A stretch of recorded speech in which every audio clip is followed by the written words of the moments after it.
賽馬謝飛陪你起飛。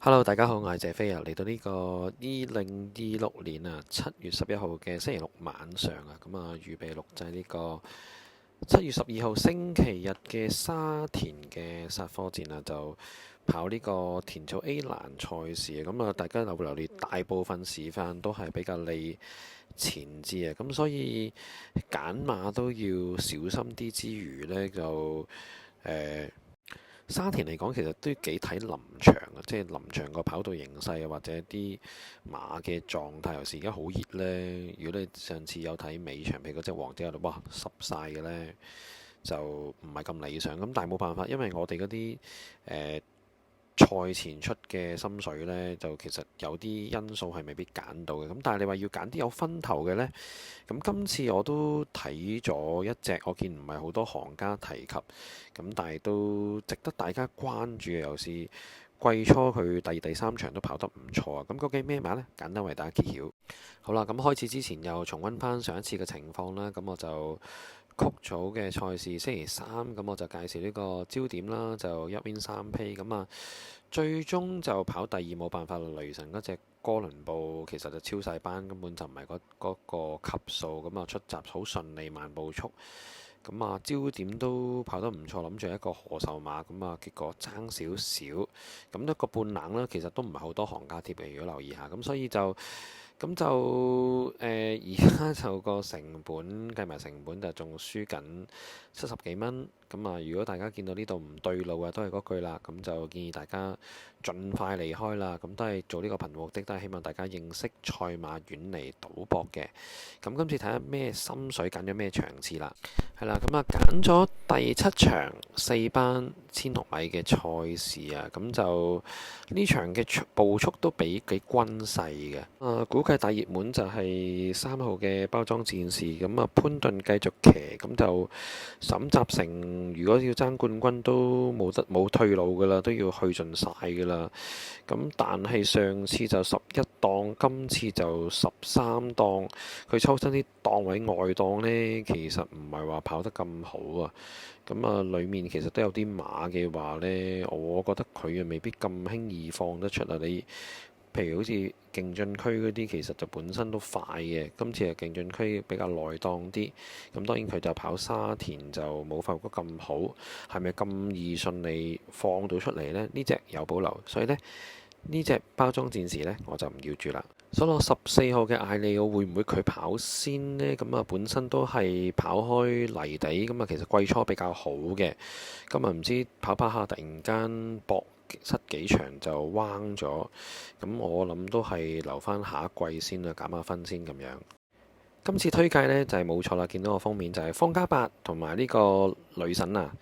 方家伯就主要係同沈集成鬥爭呢個練馬師王，咁就揀咗2號嘅有形威馳啊。如果大家留意下，其實呢隻馬班底唔錯嘅，應該成熟嘅話，我諗最少3班甚至2班尾都可以嘅。大家可以留意翻呢，佢第二仗巴度騎嘅時候呢，其實追上嚟係近嘅。雖然佢後邊電信巴打就老馬啦，但係喺發育局都經常準成，一定要再出都再有表現，所以冇理由唔得嘅。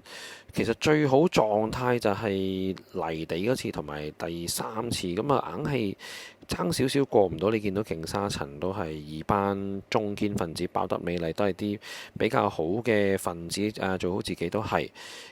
搏咗幾場之後呢，就突然間隻馬有啲退食啊，或者係有啲急啊。落翻班咁就雖然孭3、5磅，配翻雷神4班，如果跑質素就應該冇問題，唯一擔心就係重磅啫。之前可能啲地唔係咁啱咯，或者可能1800有啲長，我諗暫時1600都會比較好。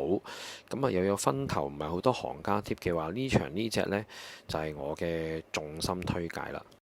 好啦，數落呢，就係呢個12號彭越啊，就季初又係比較好嘅，又係搏咗一輪就隻馬就彎咗，仲要跑得比較遠，估計都係減下分先咁啦嚇，或者我覺得佢未必咁前，其實佢留後啲跑會比較好啲，所以呢隻我就唔要住啦。勁進區就係呢個快活谷嘅老黃忠經常都近，但係佢快活谷呢就非常唔好彩，次次都抽外檔嘅。咁啊，翻到嚟沙田反而3檔靚檔，夠唔夠跑呢？其實都唔係一定唔得嘅，隻馬都 OK 嘅嚇。不過呢場我覺得個步速都可能會比較快，佢放唔放到呢？咁要睇形勢。咁就數據就係潘頓棄騎換騎師，其實大部分都唔得嘅，所以呢隻呢，我就唔要住啦。所以我就超開心啦！就上次潘頓騎就塞咗好耐啊，一路都冇位出。咁都係嗰句啦，潘頓棄騎咪換艾少禮，其實就爭啲，但係就理想嘅。今次排翻外少少就保證唔塞車啦。咁就潘頓棄騎，我諗呢隻如果大家要就要腳啦，我自己就唔要啦。數落就天鳳貓啦，搏咗好多次啦，咁上次都靚晒位啦，咁就竟然冇啊，一動都冇啊，咁啊我諗賴一賴就會唔會個黏地爭少少啦嚇，咁啊跑返嚟有分頭可以睺下，咁但係呢隻我就覺得唔係咁忠心啊，即係硬係成日搏嚟搏去搏失，咁我呢隻我就唔要住啦。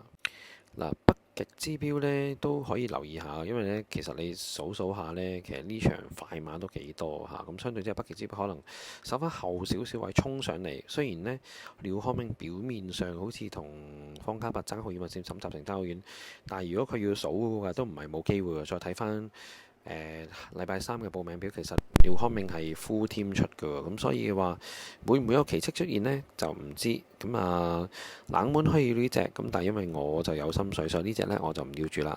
好啦，數落就隨緣得勝，哇！上次馬王飛點幾倍，即係出閘打邊啊，打到邊都斷都。僅僅第三，即係難得啊潘頓認真咁，所以嚟返呢度換咗布浩榮。布浩榮其實唔係唔好嘅，不過我覺得嫌就係上次潘頓騎到太盡啦，所以我呢隻我就唔要住啦。愛心萬里咁啊，配袁幸堯咁，如果後上又唔係咁啱喎，配咗袁幸堯可能佢係想擺前啲喎，所以我呢場都係唔係中等步速，已經中等偏快步速。如果擺前少少我就未必要啦。如果佢係揾翻啲大師傅後上呢，其實可以拖一票咁，所以呢隻我就唔要住啦。又有心得同呢個有型威馳啊，都係未交代咁啊。試緊馬㗎啦，開始我諗有步速，我諗田泰安就留後邊呢場呢隻嘅最佳冷馬，咁但係因為我自己有心水啦。如果大家中意呢隻都可以拖腳嘅。威力非凡就5班就出色，4班可能唔係好夠跑，仲要14檔呢隻唔要住啦。數落就家傳之寶就係咪咁後呢？其實都係冷馬嚟嘅，不過艾杜拿我真係同佢唔係好夾啊，所以我就唔要啦。如果大家中開嘅咩同艾杜拿嘅咩睿智多寶嗰啲啊，咁如果大家有中開就要，但係呢隻我同艾杜拿冇乜緣分，所以呢隻我就唔要住啦。新力標係咪咁後呢？有啲懷疑喎，可能會守翻好位。其實呢場應該步速，我覺得偏快嚇。咁但係有時個速勢度唔係唔好，唔係唔信嘅喎。即係因為上次譬如我講，咦，我估計哥倫布冇咁前喎，估計係嗰隻百福之星放頭，點知唔係喎，真係馬會有時個速勢度準喎。咁所以冇得唔信。咁啊，去到呢個位，如果大家中意，我諗步速咁快又輕磅，其實都唔係話冇機會嘅。咁所以呢隻冷腳都要拖噶啦。咁但係都係嗰句啦，我有心水，所以呢隻呢，我就唔要住啦。好啦，咁今次點樣買呢？我就買呢個7場2號有型威馳10蚊 win 30蚊 pace，咁啊總投注40蚊。咁其實就一路都喺度諗有冇一隻叫做咩呢？終極嘅投注。咩叫終極？即係我可能買大少少嘅馬，但係沙田始終自己唔係好有利，同埋因為有時有啲馬呢，可能你要排臨場，有時間個天氣咁熱呢，你會唔會出大汗啊，或者緊張啊，或者嗰啲呢？我諗要去到入閘前睇都會比較好啲嚇。咁但係我其實又唔係入閘先買，我通常都係沙圈出去就買啦。因為有時自己做嘢或者而家咁，我就買定先。但係買定先嘅缺點就係有時可能有啲意外啊，或者當日嘅形勢呢，又唔係咁理想。咁所以終極嘅投注可能我留翻禮拜三睇下有冇啲值得買嘅。咁但係我覺得呢隻呢抵玩嘅，即係有分頭嘅。咁啊，可能我諗都有10倍左右或者10幾倍嚇。咁啊，臨場落飛都 OK。咁啊，莫雷拉係好犀利㗎，即係好多馬交代唔到佢騎到，譬如啱啱嘅福晉啦，福晉係好難出頭去做到啦，富裕君子啦，如最例退，甚至尾場嗰隻人人有餘，其實都要靠佢咁贏甩晒。咁所以我諗親雷神都沙田嘅最後一場啦。咁我諗有啲馬未交代，我諗方嘉柏就係呢隻未交代嘅，因為未交代嗰啲呢，佢都要好似上次成嗰隻要嘅嚇，甚至可能有啲叫咩日日獎啊、日賞，其實都可以揀下。但係我見嗰啲一個5班唔係咁忠心啊，4班有對手，咁呢場有3班有步速之下，其實有形威馳，其實佢嘅最理想辦法係撳住一段衝上嚟最好。即係如果呢場咁多步速，或者調翻轉，咦？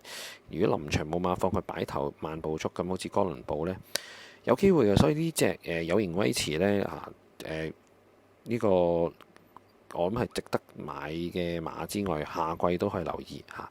咁以上就係為大家簡單分享今次嘅心水。咁啊，完晒嗰個賽馬節目之後，就睇下會唔會即係頭先講可能暑假講啲唔同嘅故事啊嚇。咁又係都係啦，去到訂閱數73就停咗，睇下可唔可以透過今次嘅影片咁啊突破100，咁未來就再達到1000，咁可以做下直播。咁啊，直播嘅好處係咩呢？即係我變咗就可以臨時見到有啲心水啱嘅，咁就可以話你知嚇。或者有時有啲飛有啲人係買即係比較大少少嘅，都可以喺個直播分享下。咁就希望今次沙田繼續努力咁啊，追翻個半資源就咁就有少少盈利。咁我哋星期三再見大家。